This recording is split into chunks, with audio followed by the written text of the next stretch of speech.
Hello everyone and welcome back to my channel MiTutorials.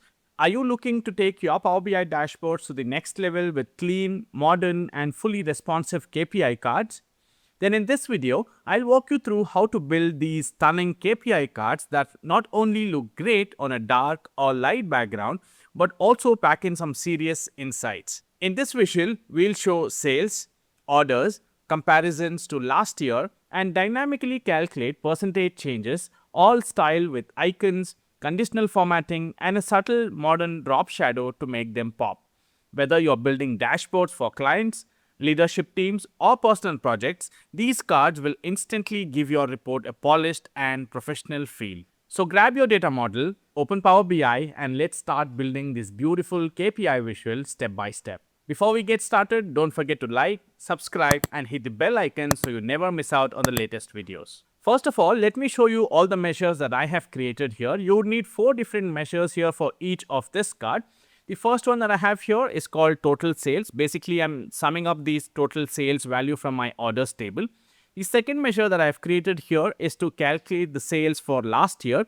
I'm using the calculate function and passing in the total sales measure within the calculate function, and then using the date at function to go minus 1 year and identify the sales for last year. And then I have another measure here, which is basically calculating the percentage between the total sales current year or the selected year versus last year. And then one more measure here for the conditional formatting. I'm using a switch statement here. If my sales value is greater than 0, then I'm using a particular hex code, which is nothing but green that you see here. And if my sales last year percentage is less than or equals to 0, then I'm returning a red value. And when I click on 2024, you will see that the card is now turning red. I'm using the conditional formatting here. Likewise, I have created these 4 measures here for the total number of orders as well. Let us say if you want to add another card for revenue, for profit, for total number of customers, etc., you can keep on adding that. So these are the 4 essential measures that are needed to create one single card. So let us start off. I'm not going to remove this from here. I will keep this as a reference point. And I'm going to add the new card visual. In the new card visual, I'm going to bring in the total sales here in my data section. I now have the first card created, and I also need the number of orders. So I'm going to bring in the total number of orders in my data section here. I now have total sales and total number of orders appearing in my card visual. Let's go ahead and add the rest of the data points that we have in our KPI card. Let's head to the Format tab. Under Format tab, first of all, let us go ahead and turn off the background because we don't want to have background here. Let's go to the Layout section. In the Layout section, I'm going to have single row, card style. Style is cards. Max card shown, you can limit this to 2. And space between cards, you can adjust them based on your requirements. For now, let's set this to about 20 pixels. I'm going to leave the shape as it is here, and then let's head to the next section here, which is callout values. The callout values here, I'm going to first of all change the font here to Calibri because this is something that I like. And if you want to use some other fonts, you're free to use that as well. And then in the value section, I'm going to drop the size here of the values to about 35. This is looking good, and you can play around with the values here based on your needs and requirements. And then I'm going to collapse this callout values. Now let's head to the next section here, which is reference labels. Now this is where we will be adding the sales last year and percentage change. And in the select series here, I'm going to select total sales. And now it's time for me to add sales last year, which I have here, sales called sales last year. I'm going to add this. And then I also need change percentage. So I'm going to bring in the sales last year percentage that I have here.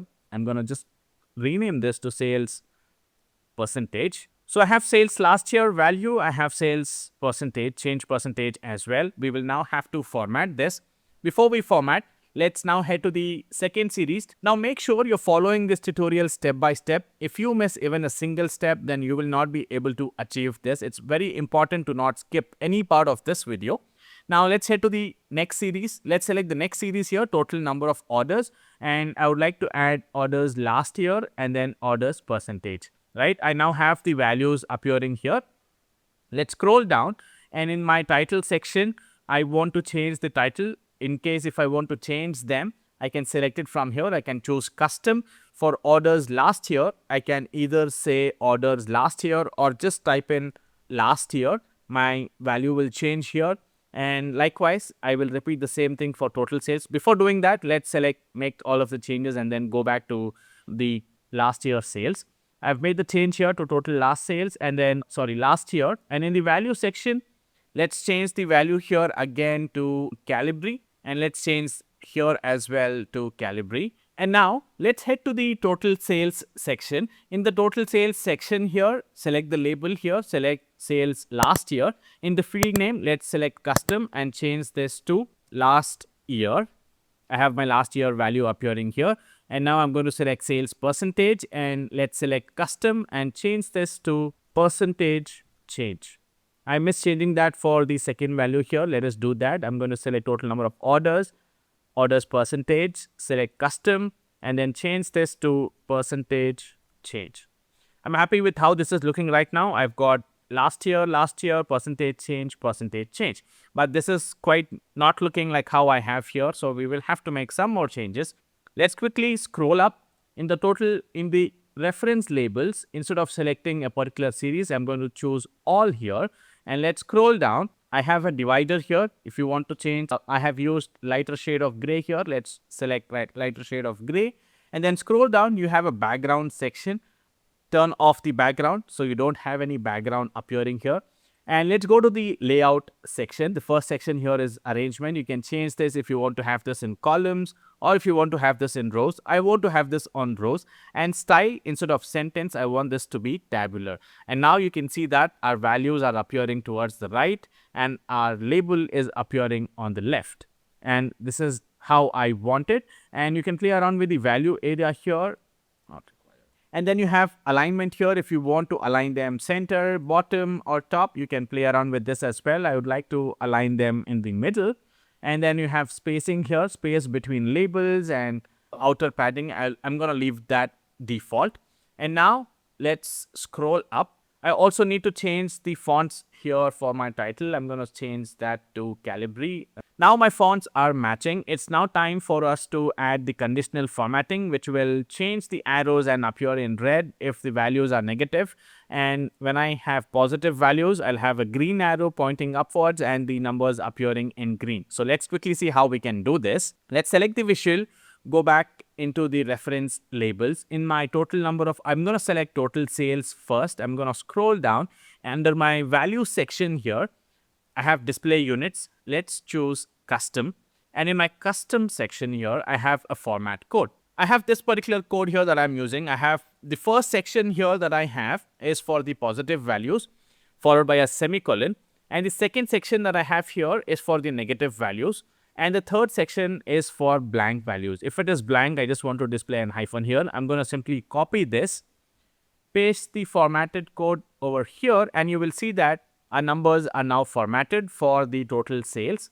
Let's bring it down. Let's quickly scroll up and change this to total number of orders. Let's scroll down, and for display units, I'm going to select custom. Make sure that you have selected percentage here and not the value. And in the format code, I'm going to paste that value, and you see that our icons are appearing in both of these cards now. In the value section, you have the color where we can conditionally format these colors. I can click on this FX button and the gradient, select field value. Make sure you're selecting the right measure. This is basically the orders measure. So I'm going to select orders CF and then click on OK. Remember, I showed this to you earlier as well. I used a switch statement. If my orders is greater than 0, order percentage is greater than 0, then return the green hex code. If my order is less than or equals to 0, then return red. You can also add another line here for if your values are equal to 0, then you want to show them in a different color. You can do that as well. But for the sake of this tutorial, I have limited this to just 2 values here. And now I have my total number of orders sorted. Let's quickly scroll up and now select total sales, and then make sure you have the selected label, sales percentage. Scroll down to the value section, click on FX. From the format style, choose field value. From this drop down, let's go to my measure table that I have, and under sales, I have the sales conditional format, and then click on OK. And now my conditional formatting is done. When I select 2024, you will see that these are now appearing in red. Now we will have to also change the shape of our cards. So let's quickly do that now. And what I'm going to do here is I'm going to search for shape here and then shape rectangle. I'm going to select rounded rectangle and you can choose the pixels that you want. For now, I'm going to select 15 because I'm happy with that. And let's go back into the format section. Under cards, I'm going to enable the shadow here. And then under shadow, you can play around with the offset however you would like. I'm going to leave it at bottom right for now. And I'm liking how this is looking right now. Let's also turn off the border because I don't want to have the borders here. If you like borders, you can enable them. And one more thing that we are missing here is basically this accent bar. Now, immediately when you take a look at this particular card, you will see that something is wrong. The numbers are going down. The accent bar is something which pops up and immediately lets the viewers know that the trend is gone down. Basically, the percentage is negative. When I select a positive one, you see that immediately the viewer gets to know that this is a positive change. So we will add that into our card as well. So let's quickly go to the cards section. In the cards section, you have accent bar. Let's enable the accent bar. Let's scroll down. You can choose the position.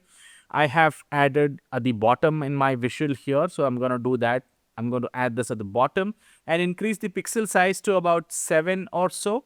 And in my color section, make sure you scroll up and use in the apply settings to series, you select total sales first and then go to the colors section here and apply the same conditional formatting that we just created. Make sure you're using the right one. Here, this is the sales card that we are applying conditional formatting to. So use the sales conditional formatting measure that we've created and then click on OK. And now our accent bar is appearing in green. Let's scroll up under cards, select the series, total number of orders, scroll down to our accent bar, FX button, click on field value and from the measures section here, go to the orders folder that I have, select orders, conditional formatting and then click on OK. And now I have the accent bars added to both of my cards here. And now when I select 2024, you see that we've got red accent bars. You see the percentage, negative percentages appearing in red and the values here are appearing.